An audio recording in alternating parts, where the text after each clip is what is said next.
L'album est magnifique, l'objet est incroyable, je ne mesure pas mon plaisir à feuilleter et à parcourir le troisième tome de Batman White Knight par Sean Murphy. Ça s'appelle Batman Beyond the White Knight et c'est dans ce qu'on appelle désormais le Murphyverse. Le Murphyverse, c'est quoi? Eh bien, suite au succès de Batman White Knight de Sean Murphy, scénario et dessin, eh bien, DC Comics a confié les clés de ce qu'on appelle aujourd'hui le Murphyverse à Sean Murphy. Il en est l'architecte, il en est le scénariste, il en est le créateur et il en est le garant.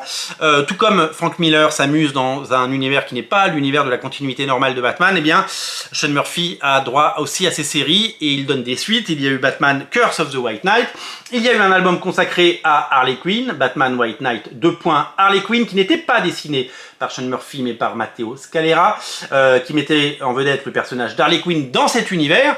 Et Sean Murphy est revenu pour le troisième chapitre consacré exclusivement à Batman. Ça s'appelle Batman Beyond the White Knight.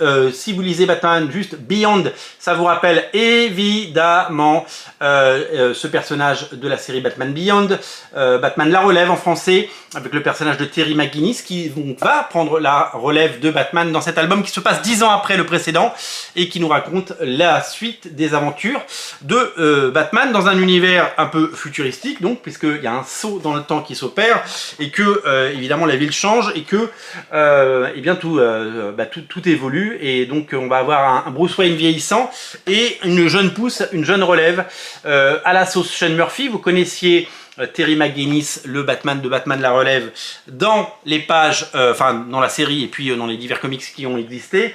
Et bien maintenant vous allez découvrir la version que Sean Murphy en propose au scénario, avec bien entendu son trait incroyable et son dessin. Alors, il y a deux interludes également dans ce récit, puisque sont intégrés à l'histoire, et vous le verrez, deux récits, Batman White Knight Presents, Red Hood. Après avoir fait un album entier consacré à Harley Quinn, eh bien, on a deux épisodes consacrés à Red Hood, regardez, et Red Hood, c'est dessiné par le fantastique Simone Di Meo, qui fait une série Batman en ce moment aux États-Unis, une nouvelle série The Brave and the Bold, une série consacrée à Batman, qu'il dessine. Le nouveau numéro 1, je crois, sort ou est sorti, en tout cas c'est imminent, et Simone Di Meo fait deux épisodes. Vous le savez, Simone Di Meo, il était là au Paris Fan Festival et c'est le dessinateur de la série We Only Find Them When They're Dead.